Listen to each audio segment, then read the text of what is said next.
2025 का सबसे हौलनाक और लर्ज़ाखेज़ कत्ल।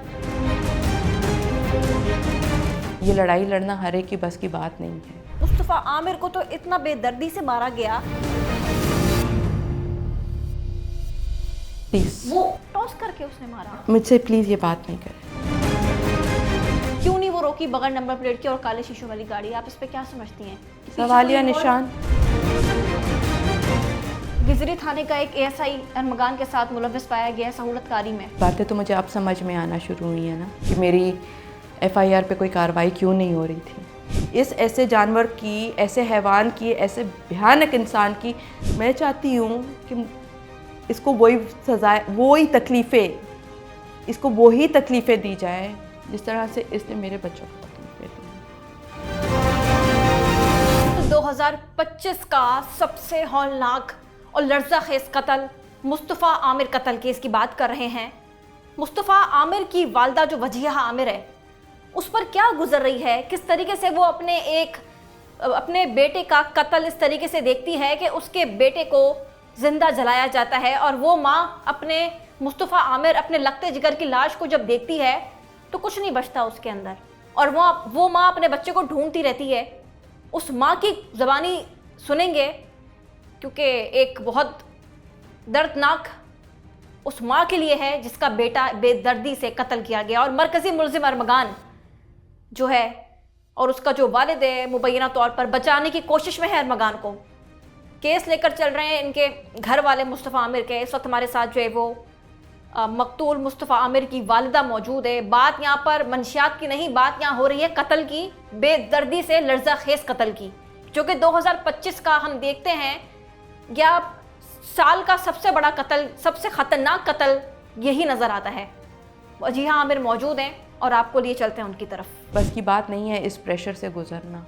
ये लड़ाई लड़ना हर एक की बस की बात नहीं है। वो अगर नहीं आगे आना चाह रहे, वो नहीं एफआईआर करना, वो उनकी अपनी चॉइस है, but she is the victim. उस पर जुल्म हुआ है उसके ऊपर, और खाली मुस्तफ़ा आमिर को तो इतना बेदर्दी से मारा गया।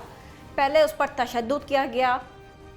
उसके साथ हमने देखा कि खेलों में, क्रिकेट में टॉस होता है, वो टॉस करके उसने मारा। मुझसे प्लीज़ ये बात नहीं करें। बिल्कुल, ये एक अफसोसनाक है। एक मतलब इंसानियत ख़त्म हो जाती है जिसके अंदर, मतलब वालदा तो जितनी हिम्मत से उन्होंने हमसे बात की, हम देख रहे हैं कि इतनी हिम्मत भी चाहिए होती है बोलने के लिए अपने बेटे के कत्ल के ऊपर, और इतना बेदर्दी से उसको मारा गया कि टॉस किया गया 3 बार। टॉस कहाँ होता है? इंसानी जान लेने के लिए टॉस पहली दफ़ा हमने देखा। मरकज़ी मुलज़िम अरमगान जो है वो उसको डंडों से इतना मारा कि वो खून हो गया। खून जब वो हो गया तो कपड़े से बांध के उसको डिग्गी में डाला, डिग्गी में डाल के उसको ये हब तक लेकर गया। मुझे ये बताएं, जब ये कराची से हब तक लेकर गया तो क्यों नहीं चेकिंग की गई पुलिस की जानिब से? आप कराची पुलिस की नाअहली समझती हैं इसके अंदर? इस बारे में मैं कुछ नहीं बोलूँगी। ये सवाल करने का आप लोग हक रखते हो, क्योंकि इसी गाड़ी के पीछे तो मेरे बच्चे को ढूंढ नहीं रहे थे कि काश कोई पुलिस वाला रोकता और आपका बच्चा जिंदा उसमें ज़ख्मी हालत में मिल जाता। काश कि कराची में लॉ एंड ऑर्डर की सिचुएशन जो है, अगर कराची पुलिस थोड़ा सा चेक करके स्नैप चेकिंग लगाते हैं ये लोग, क्यों नहीं वो रोकी बगैर नंबर प्लेट की और काले शीशों वाली गाड़ी? आप इस पे क्या समझती हैं? सवालिया निशान, कोई सिस्टम पे सवालिया निशान, हमारे सिक्योरिटीज पे सवालिया निशान। गिजरी थाने का एक एएसआई अरमगान के साथ मुलव्वस पाया गया सहूलतकारी में। बातें तो मुझे अब समझ में आना शुरू हुई है ना कि मेरी एफआईआर पे कोई कार्रवाई क्यों नहीं हो रही थी। जब उस लड़की को अस्पताल ले जाया गया है तो डिफेंस थाने के और 15 के एहलकार आते हैं और जान छुड़ा के चले जाते हैं वहाँ से। अपनी अरमगान था, क्योंकि अरमगान के खिलाफ कोई कार्रवाई नहीं होती। तब भी आपने जब आवाज़ उठाई है तो कड़ी से कड़ी खुली है, और ये सारे सहूलतकार सामने आए जिसमें हमारे खुद कानून नाफिज करने वाले इदारे शामिल हैं। इसमें आप क्या कहेंगी? मेरा तो नुकसान हो गया। अब इनके लिए कहने या ना कहने से मेरा बच्चा वापस नहीं आएगा। तभी तो खड़ी हूँ मैं, तभी तो अपना दुख दबा के, उसको एक एनर्जी समझ के इसलिए खड़ी हूँ कि मैं इनको बताऊँ कि प्लीज़ इसको बाहर मत निकालो। सिर्फ ये 2-3 वाक़ये सामने आए हैं।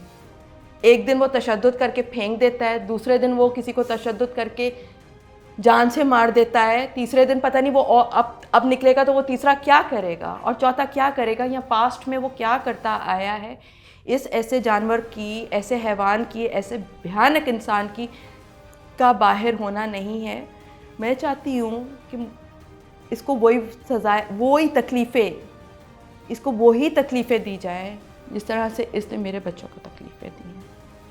इसलिए अल्लाह से मौत मांगे और उसको अल्लाह मौत ना दे। सजाए मौत होनी चाहिए इस मुल्ज़िम को, बार बार होनी चाहिए, बार बार होनी चाहिए। सजाए मौत एक दफ़ा नहीं बार बार होनी चाहिए। और वालदा ने कहा है कि अरमगान मौत मांगे और अल्लाह उसको मौत ना दे, क्योंकि जिस बेदर्दी से इसने मुस्तफ़ा आमिर का कत्ल किया है, ये एक उस माँ की आवाज़ है जो कि इंसाफ मांग रही है और उम्मीद कर दी है इस अदलिया से, हुकूमत सिंध से, वफाकी हुकूमत से, सारी हुकूमतों से कि इनको इंसाफ दिया जाए। मुस्तफ़ा आमिर का जो कत्ल हुआ है उसका जो मरकज़ी मुल्ज़िम और जो सहूलतकार हैं उनको सज़ा होनी चाहिए, बाहर नहीं आना चाहिए, क्योंकि ये एक बहुत तहलका खेस और बहुत दर्दनाक कत्ल है जो कि सिर्फ मुस्तफ़ा आमिर की वालदा पे ही नहीं बल्कि पूरा पाकिस्तान में हम देख लेना, अगर कराची समेत दीगर जगहों पे, तो हर जगह एक ही ज़बान पर एक ही कत्ल का जिक्र है और वो है मुस्तफ़ा आमिर का कत्ल।